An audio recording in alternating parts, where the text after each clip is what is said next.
Hello student, कैसे आप सभी लोग। मैं ऐसा करता हूँ कि आप सभी लोग अच्छे होंगे। तो आज मैं आपको बताने वाला हूँ प्रश्नावली 6.3 का क्लास 10 मैथ प्रश्नावली 6.3 का मैं सवाल बताने वाला हूँ। देखिए, मैं आपको प्रश्न नंबर 10 तक मैं पढ़ा चुका हूँ।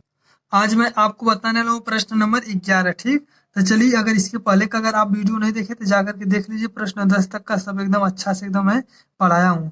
देखिए, अभी 11वां सवाल में क्या करें, आकृति 6.40 में देखिए, तो 6.40 देखिए यही आकृति है।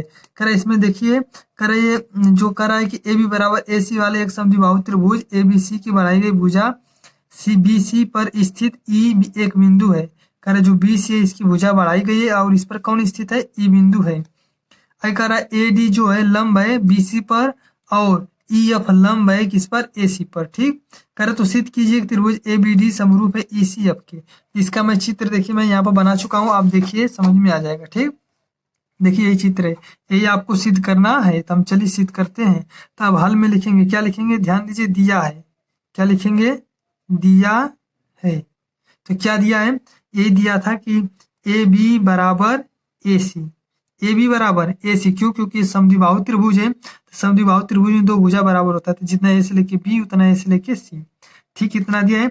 अब कह रहा है सिद्ध कीजिए कि जो त्रिभुज ए बी डी है, ए बी डी है, कह रहा है ए वाला जो त्रिभुज है सिद्ध कीजिए इस वाले त्रिभुज के समरूप है। चलिए हम सिद्ध करते हैं। तो देखिए, अब इस वाले भी त्रिभुज में कोण सी आ रहा है और इस वाले भी त्रिभुज, इस वाले त्रिभुज में कोण सी नहीं आ रहा है। ठीक, तो ध्यान दीजिए, लेकिन जितना यहाँ पर सी कोण बना था उतना ये बी बनाएगा कोण। यहाँ पर देखिए हम लिख रहे हैं कोण ई सी एफ, कोण ई सी एफ।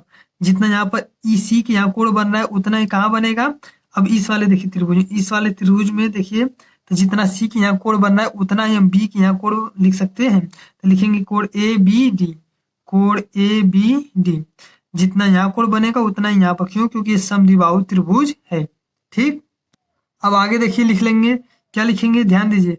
अब आगे कोण ई एफ सी बराबर कोण ए डी बी।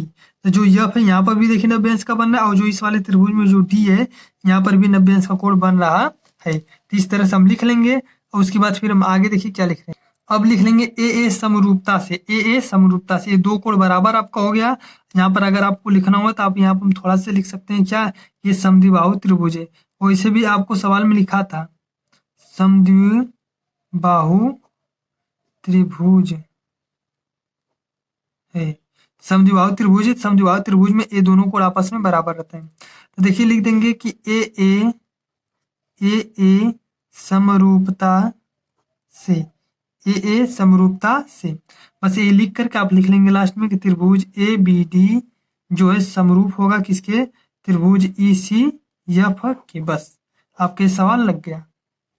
अब देखिए प्रश्न 12 में क्या कर रहा है, कह रहा है एक त्रिभुज ए बी सी की भुजाएं ए बी और बी सी तथा माध्यिका ए डी एक अन्य त्रिभुज पी क्यू आर क्रमशः भुजाओं पी क्यू और क्यू आर तथा माध्यिका पी एम के समानुपाती है। आकृति 6.41 में देखिए, कर देखिए यही आकृति है, यही 6.41 है। कर इसी चित्र को देख करके सवाल लगाना है।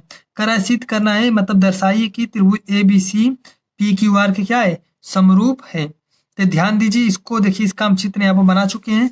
अब हम सिद्ध करने जा रहे हैं। देखिए ये बहुत ही आसान है, बहुत ही आसान सवाल है। देखिए इसको हम कैसे लिखेंगे, ये दोनों त्रिभुज एक ही जैसे तो दिख रहा है, लेकिन समरूप सिद्ध करना है तो कुछ लिखना होगा। तो देखिए हम हल में क्या लिखेंगे, ध्यान दीजिए क्या लिखेंगे। देखिए पहले इसके हम देखिए समरूप कोई त्रिभुज कब होता है, जब इसकी संगत भुजाएं बराबर होती है। संगत भुजाओं का जो अनुपात होता है बराबर होता है, या फिर कोण बराबर होता है, तो त्रिभुज समरूप होता है। तो हम क्या लिखेंगे, देखिए ए से लेके बी, ए से लेके बी बटे पी से लेके क्यू, पी से लेके क्यू, ए से लेके बी बटे पी से लेके क्यू। इसी तरह देखिए हम लिखेंगे क्या, बी से लेके सी, तो यहाँ पर लिखना होगा क्यू से लेके आर, बी से लेके सी, तो यहाँ पर लिखना होगा क्यू से लेके आर। फिर यहाँ से लिखना होगा ए से लेके सी, क्या लिखना होगा, ए से लेके सी, पी से लेके आर भी लिख सकते हैं, लेकिन हम लिखेंगे ए से लेके डी, पी से लेके एम, ए से लेके डी बटे पी से लेके एम। आप कहेंगे ए सी और पी आर नहीं लिखा गया है तो इसको भी हम रोक रहे हैं। ठीक, हम इसके बटा इसको लिख दिए, फिर बी सी बटे क्यू आर लिख दिए यहाँ पर, फिर लिखेंगे ए डी बटे पी एम। ठीक, अब देखिए आगे क्या हो रहा है। अब देखिए इसको हम इसी तरह लिखेंगे ए बी बटे पी क्यू बराबर बी सी। देखिए बी सी जो हम इसका आधा करेंगे, बी सी का क्या करेंगे आधा, मतलब 1/2 बी सी करेंगे, फिर बटे 1/2 क्यू आर, मतलब बी सी और क्यू आर का हम आधा करेंगे। तो देखिए बी सी का जब आधा करेंगे तो क्या होगा, जब बी सी का आधा कर देंगे तो बी डी हो जाएगा। क्या हो जाएगा, बी डी होगा। और क्यू आर का जब आधा करेंगे, यहाँ पर देखिए क्यू आर का आधा करेंगे, 1/2 का मतलब होता है आधा करना है, तो क्यू आर का आधा करेंगे तो क्या होगा, क्यू से लेके यम होगा। ठीक, तो इसका हम लिख दिए यहाँ पर आधा आधा, इसको भी लिखेंगे ए डी बटे पी एम। अब आगे ध्यान दीजिए, देखिए क्या होगा, हम इधर ही लिख दे रहे हैं क्योंकि नीचे अगर लिखेंगे तो आपको चित्र दिखाई नहीं देगा। तो यहाँ पर क्या होगा, लिख देंगे ए बी बटे पी क्यू बराबर, देखिए बी सी का हम आधा करेंगे तो बी सी का आधा करेंगे तो बी डी होगा। क्या होगा, बी डी बटे क्यू आर का आधा करेंगे तो क्या होगा, क्यू एम बराबर जो ए डी बटे पी एम लिख लेंगे, ए डी बटे पी एम। देखिए इसको हम यहाँ पर लिख लिए हैं, इसको हम यहाँ पर लिख लिए हैं, बाकी इन दोनों को जब आधा करेंगे तो ये दोनों आएगा, तो इस तरह से हम लिख लेंगे। तो देखिए इनके तीनों तीनों भुजाओं का जो अनुपात है, समानुपात जो है, मतलब समानुपात है, मतलब अनुपात जो उनका है बराबर है भुजाओं का। ठीक ना, तो देखिए 1 2 3, तो तीनों भुजाओं का जो अनुपात है क्या है, बराबर है। तो ऐसे में क्या होता है, यहाँ पर लिख लेंगे यस यस यस, मतलब यस का मतलब होता है भुजा, भुजा भुजा भुजा, तीनों भुजा का अनुपात बराबर है, तो इसीलिए हम 3 बार यस लिखेंगे। यस यस यस कसौटी सी, क्या लिखेंगे, यस यस यस कसौटी से लिखकर बस ए हम लिखेंगे, त्रिभुज ए बी डी समरूप है त्रिभुज पी क्यू एम को। अभी देखिए आगे सवाल लगेगा, ये पूरा नहीं हुआ है, तो इस तरह से क्या होगा, इस तरह से जो ए बी डी त्रिभुज, ए बी डी जो त्रिभुज है पी क्यू एम के क्या है, समरूप है। लेकिन हमको तो सिद्ध करना है, ए वाला सिद्ध करना है, तो ध्यान दीजिए, देखिए अब इसमें हम क्या करते हैं। अब इसमें देखिए कुछ करना नहीं, इसमें हम कोण बराबर करेंगे। क्या बराबर करेंगे, कोण।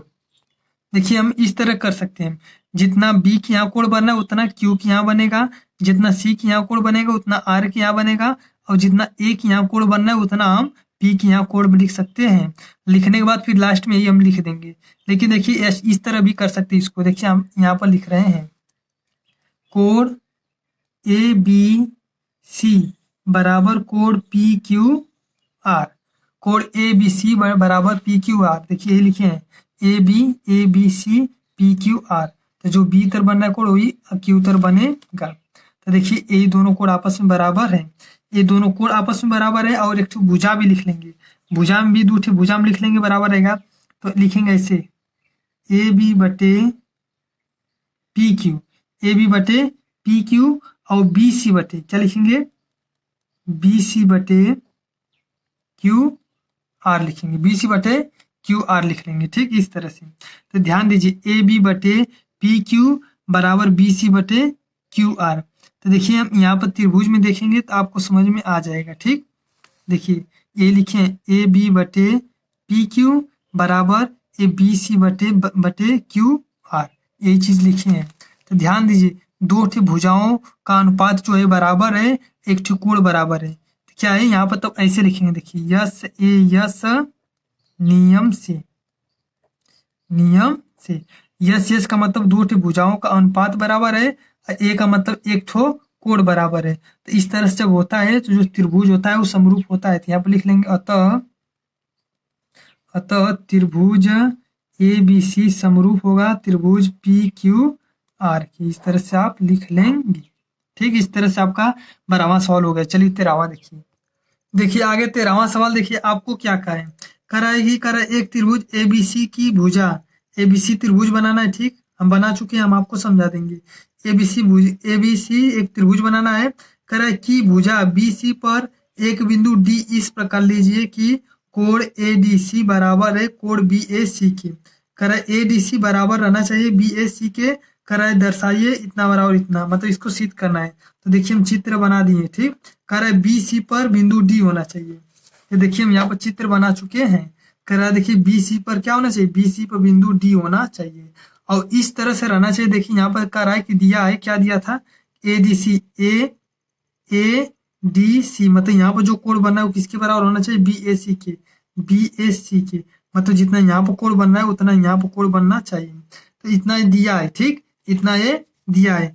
तो एक तो यहाँ पर दिया है, फिर दूसरा बार हम क्या लिखेंगे, ध्यान दीजिए।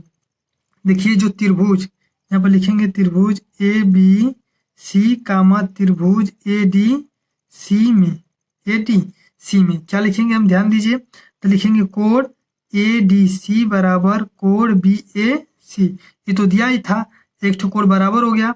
देखिए और दूसरा कोण क्या करेंगे, देखिए ये जो सी है, जो सी है दोनों त्रिभुज में आ रहा है, जो सी है इन दोनों त्रिभुज में आ रहा है, इस वाले भी त्रिभुज में आ रहा है और इस पूरे बड़े वाले भी त्रिभुज में आ रहा है जो सी है। तो दोनों के लिए एक ही कोण बनाएगा, तो इससे लिख लेंगे कोण ए सी डी लिखेंगे, क्या लिखेंगे, कोण ए सी डी बराबर कोण ए सी बी।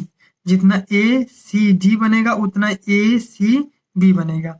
यहाँ पर लिखना होगा, लिख देंगे क्या, लिख देंगे उभयनिष्ठ। क्या लिखेंगे, उभयनिष्ठ। क्यों, क्योंकि दोनों के लिए जो सी है वो बराबर कोण बना रहा है, इस त्रिभुज के लिए भी और इस पूरे बड़े वाले त्रिभुज के भी लिए। इस तरह से लिख देंगे। तो यहाँ पर लिखना होगा तो आप लिख सकते हैं ए नियम से, ए नियम से।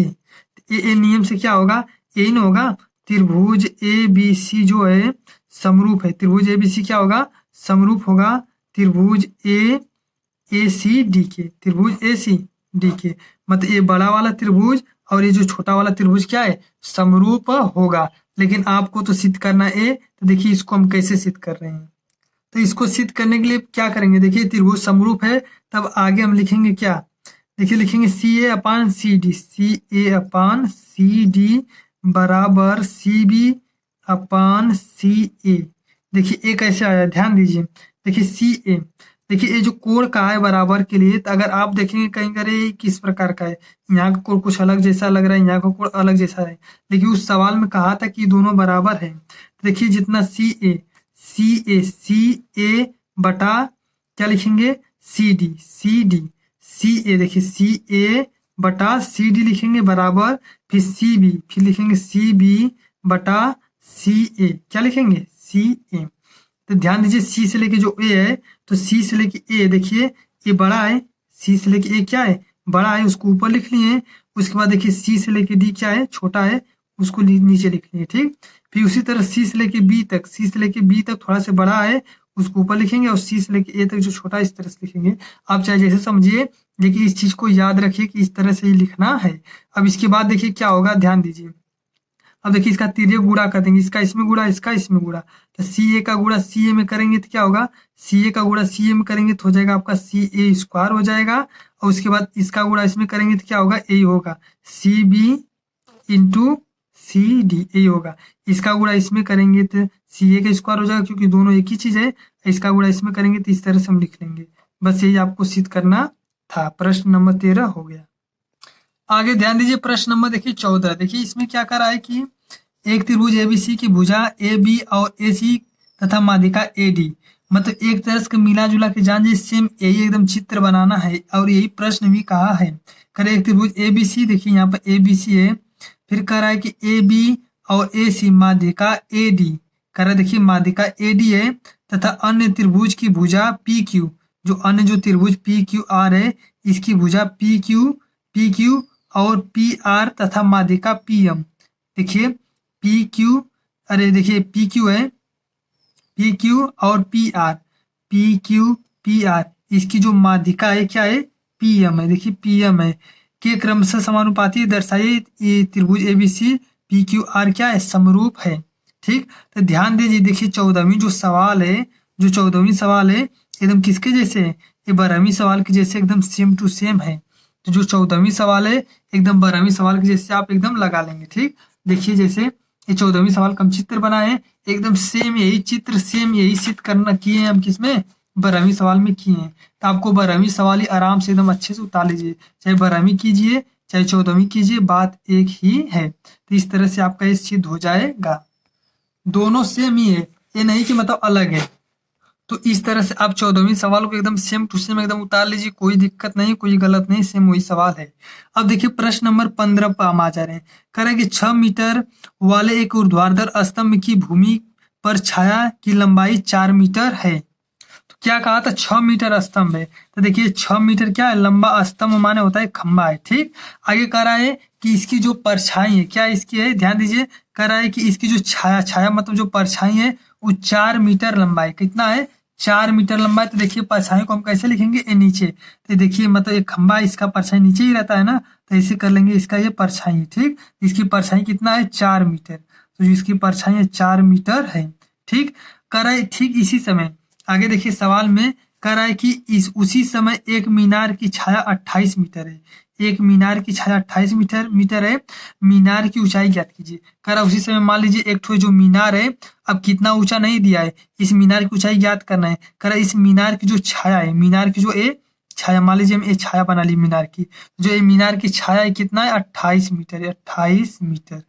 तो कह रहा है एक खंबा है 6 मीटर का, उसका जो छाया है 4 मीटर है। ठीक, उसी समय एक मीनार है, उसकी जो छाया 28 मीटर है। कह रहा है मीनार की ऊंचाई ज्ञात कीजिए। क्या कीजिए, मीनार की ऊंचाई। तो हम इसको ऐसे करेंगे, क्या करेंगे, इसको मिला लेंगे। ठीक, इसको आप अच्छे से मिला लीजिएगा, और इसको देखिए भी, इसको भी हम ऐसे मिला लेंगे। ठीक, इस तरह से मिला लेंगे। अब देखिए इसका हम नाम लिख लेते हैं, क्या लिख लेते हैं, नाम।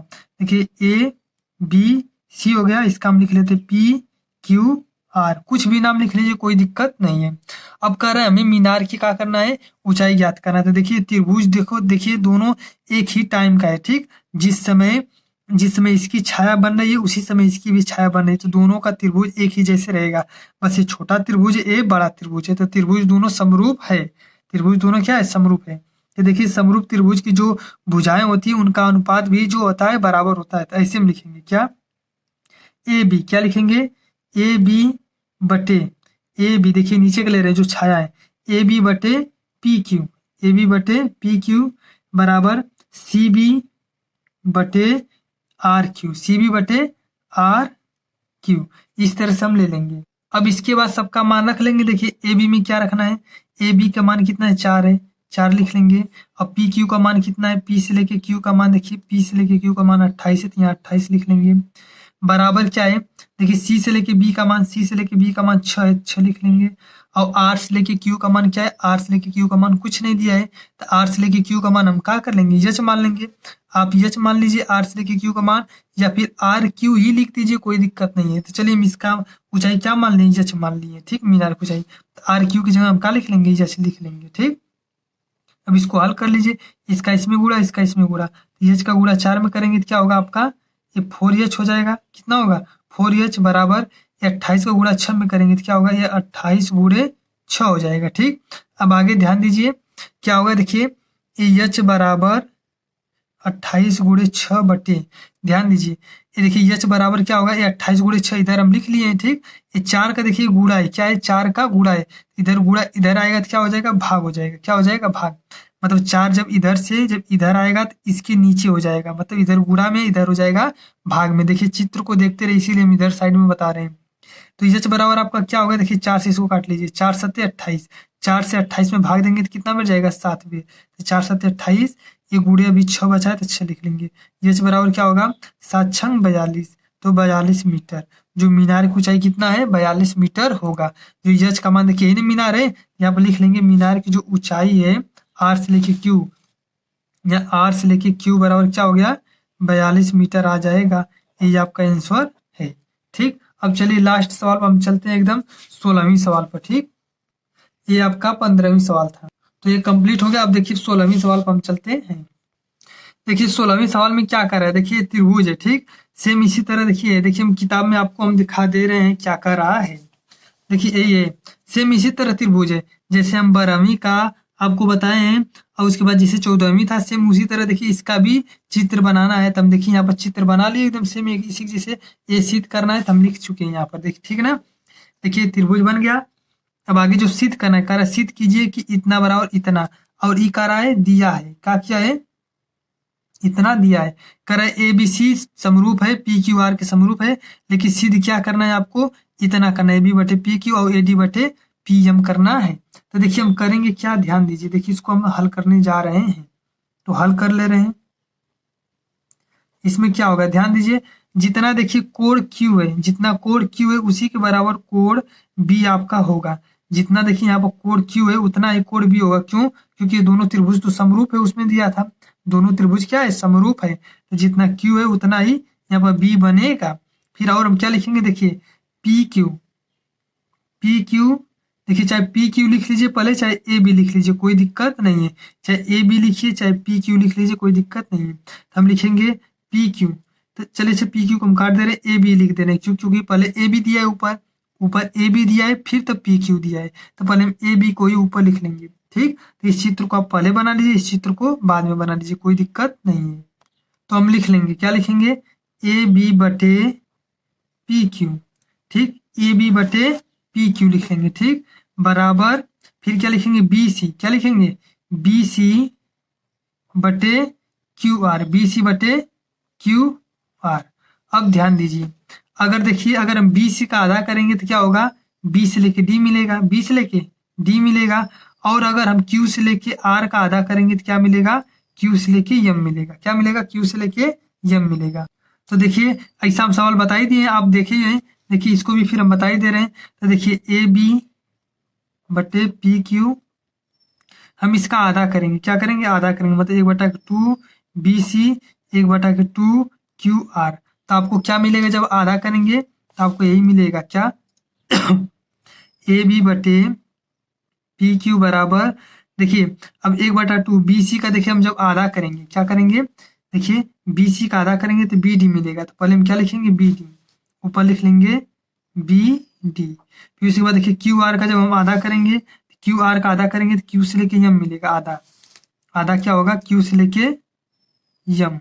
इस तरह से आपका हो गया। ठीक, तो इसमें क्या हुआ है, ध्यान दीजिए, देखिए एक ठो कोण बराबर हम किए हैं, एक ठो कोण बराबर है और दो ठे भुजा बराबर है, दो भुजाओं का अनुपात बराबर है और एक ठे कोण बराबर है। तो इस तरह से आपका क्या हो जाएगा, त्रिभुज ए बी डी क्या होगा, समरूप होगा त्रिभुज पी क्यू यम के। ये क्या होगा, समरूप होगा। क्यों समरूप होगा, क्योंकि यहाँ पर लिखना होगा तो लिख लेंगे यस ए यस नियम से, यस ए यस नियम से। इस तरह से आप लिख लेंगे। क्यों, क्योंकि देखिए दो ठे भुजा, यस यस का मतलब दो ठे भुजा का अनुपात बराबर है, और उसके बाद फिर क्या बराबर है, एक ठे कोण, देखिए यहाँ पे एक ठे कोण बराबर है, दो ठे भुजा का अनुपात बराबर है। तो इस तरह से त्रिभुज क्या है, समरूप है। इसी तरह हम देखिए 12वीं में भी किए हैं, और अगले सवाल आपको देखिए 14वीं में कोनो में किसी में किए थे। ठीक ना, तो 14 12 दोनों एक ही जैसे, देखिए 16 भी इसी तरह करना है। तो लेकिन सिद्ध आपको कुछ अलग करना है, सिद्ध आपको ए वाला करना है, किसके बराबर इसको सिद्ध करना है। तो ध्यान दीजिए, देखिए हम क्या लिख रहे हैं। तो देखिए फिर आगे क्या लिखेंगे, देखिए इन दोनों चित्रों को हम बना लिए फिर से छोटा छोटा, ठीक ना, ताकि आपको अच्छे से समझ में आ जाए।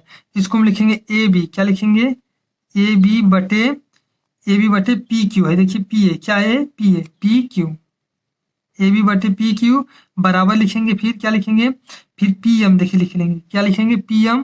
तो पहले इस वाले त्रिभुज का लिखेंगे, फिर उसके बाद इसमें का, ठीक है ना। तो देखिए इसमें लिखेंगे ए डी, क्या लिखेंगे, ए डी बटे पी एम, क्या लिखेंगे, ए डी बटे पी एम बराबर, फिर क्या लिखेंगे, बटे देखिए बी सी है, तो लेकिन पहले हम इसका लिखेंगे, तो लिख लेंगे क्या होगा आपका, बी सी बटे क्यू आर। ठीक, देखिए ए बी बटे पी क्यू, फिर ए डी बटे पी एम, फिर बी सी बटे क्यू आर। पहले इस त्रिभुज का ऊपर ऊपर लिखेंगे, फिर इस त्रिभुज का नीचे नीचे रहेगा, ये चीज याद रहे। ठीक, अगर हम मान लीजिए इसको आधा कर ले रहे हैं, क्या करेंगे, आधा मान लीजिए 1/2 कर ले रहे हैं, इसको 1/2 करेंगे तो क्या होगा आपका, ये होगा ए बी बटे पी क्यू बराबर ए डी बटे पी एम बराबर, देखिए बी सी का आधा हम करेंगे तो क्या होगा, बी डी मिलेगा, बी सी का आधा बी डी मिलेगा, हम लिखे थे। क्यू से लेके आर का आधा करेंगे तो क्या मिलेगा, क्यू से लेके एम मिलेगा। तो आपको सिद्ध क्या करना था, यही सिद्ध करना था कि ए बी बटा पी क्यू बराबर ए डी बटे पी एम, यही आपको सिद्ध करना था। तो देखिए पहले आप इस तरह से इस त्रिभुज को समरूप मतलब सिद्ध कर लेंगे थोड़ा सा लिख करके, उसके बाद लास्ट में आप इसको लिख लेंगे। इस तरह से आपका 16वीं सवाल खत्म हो गया। 16वीं सवाल ही नहीं बल्कि 6 पार्ट आपका पूरा खत्म हो गया। अगर आपको वीडियो अच्छा लगा तो इस वीडियो को लाइक करिए और हमारे चैनल को सब्सक्राइब कर लीजिए। अगर आपको फिर भी कुछ नहीं समझ में आता है तो आप कमेंट करिए, हम उसको पूरा हम कर देंगे, बता देंगे। ठीक, चाहे एग्जाम्पल का सवाल हो चाहे प्रश्नावली का सवाल हो। ठीक है ना, चलिए मिलते हैं अब 7 पार्ट में, तब तक के लिए जय हिंद, वंदे मातरम।